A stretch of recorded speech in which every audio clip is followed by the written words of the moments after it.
Hello বন্ধুরা, Sulata cooking রেসিপির পক্ষ থেকে তোমাদের সকলকে জানাই স্বাগত। আজকে আমি দুর্দান্ত মজার একটি রেসিপি নিয়ে হাজির হয়েছি, মলা মাছের তরকারি। আর মলা মাছের তরকারিটা আমি তোমাদের খুবই মজার করে রান্না করে দেখাবো। যারা না খায় তারাও বন্ধুরা খুবই মজা করে তৃপ্তি সহকারে খাবে। অবশ্যই এইভাবে একদিন রান্না করে দেখো। আমি কড়াইতে দিয়েছি তেল, আর দেখো তেলটা কিন্তু আমার গরম হয়ে গেছে। মাছটাকে আমি লবণ হলুদ দিয়ে ভালো করে মেখে এখন আমি তেলের মধ্যে দিয়ে ভালো করে ভেজে নিব। অবশ্যই বন্ধুরা, ফ্রিজে যদি মাছ থাকে মাছটাকে কিন্তু বেশ ভালো করে ভাজতে হয়। অনেক দিন মাছ থাকলে ফ্রিজে একটা জানি কেমন জানি একটা গন্ধ আসে, সেই গন্ধ ভাবটা যেন না আসে, সেই জন্যে বন্ধুরা দেখো আমি মাছটাকে কিন্তু খুব কড়া করে ভেজে নিব।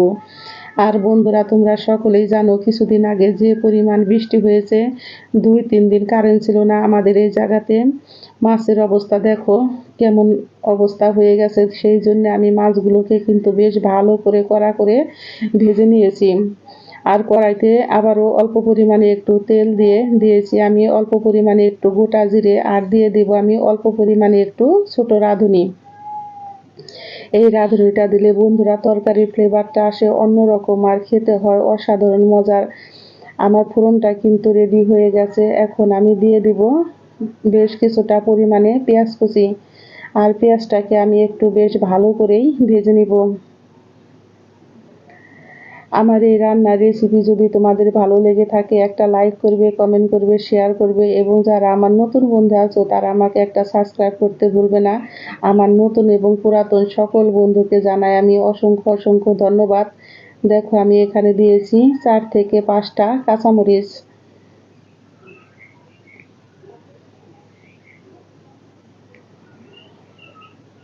বন্ধুরা, আমি এখন দিয়ে দিব একটা বেগুন। আর বেগুন যদি তোমরা না দিতে চাও না দিতে পারবে, কিন্তু বেগুনটা দিলে তরকারিটা খেতে হয় দারুণ মজার। এইভাবে তোমরা একদিন অবশ্যই তরকারি রান্না করে খেয়ে অবশ্যই আমাকে কমেন্ট বক্সে জানাবে যে কার কেমন লেগেছে। আমি এইভাবে তরকারি রান্না করে বন্ধুরা যাদেরকে খাওয়াইছি তারা তো খুবই প্রশংসা করে, আর তারাও আমার কাছ থেকে রেসিপি জেনে এইভাবে রান্না করে খায়। তোমরা অবশ্যই ফ্রিজে থাকা মাছ দিয়ে এইভাবে রান্না করে খেতে পারো। দেখো দুর্দান্ত মজার হয়। আর কথা বলতে বলতে আমি কিন্তু বেগুনটাকে বেশ ভালো করে ভেজে নিব।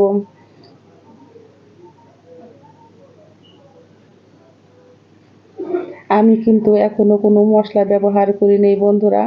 আমি বেগুনটাকে কিন্তু বেশ ভালো করে ভেজে তারপরে মশলা দিব। বন্ধুরা দেখো আমার বেগুনটা কিন্তু বেশ ভালো করে ভাজা হয়ে গেছে। আমি এখন হলুদের গুঁড়া, মরিচের গুঁড়া, ধনিয়ার গুঁড়া আমার মিলানো, সেই জন্য দেখো আমি হাফ চামচ দিয়ে এখন তরকারিটা আবারও একটু ভালো করে বেগুনগুলোকে আমি ভেজে নিব। আর দিয়ে দিব আমি অল্প পরিমাণে একটু জল। জলটা দিয়ে আমি কিন্তু বেগুনগুলোকে একটু কষিয়ে নিব।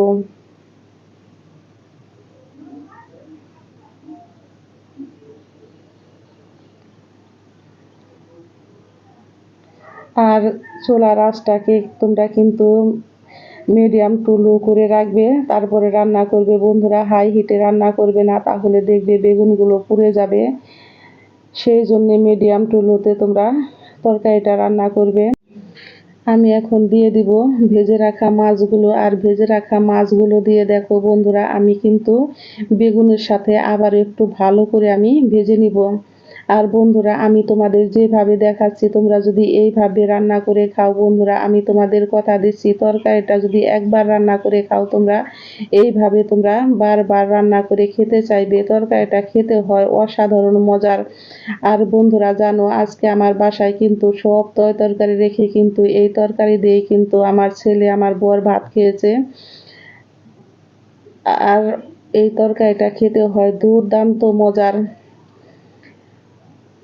এখন আমি দিয়ে দিব অল্প পরিমাণে একটু জল, আর জলটা কিন্তু খুবই অল্প দিবে।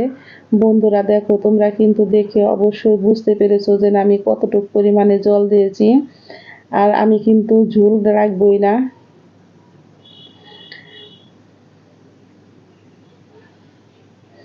আর এই তরকারিটা শুকনো শুকনো হলে খেতে হয় বন্ধুরা দুর্দান্ত মজার।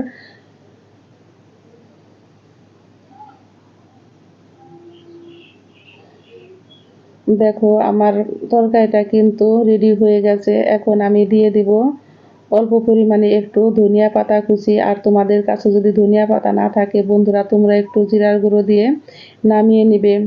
আর এই তরকারিটা বন্ধুরা দেখো একদম পারফেক্টভাবে রেডি হয়ে গেছে। এই তরকারিটা কিন্তু আমি একটু ঝোল রাখবো না, তোমরা দেখে বুঝতেই পেরেছো আমার তরকারিতে কিন্তু কোনো ঝোল নেই। আমি এখন নামিয়ে তোমাদেরকে পরিবেশন করে দেখাচ্ছি। দেখো কত সুন্দর হয়েছে এই তরকারিটা বন্ধুরা, দেখতে যেমন সুন্দর আর খেতেও হয় দুর্দান্ত মজার। সকলেই ভালো থেকো।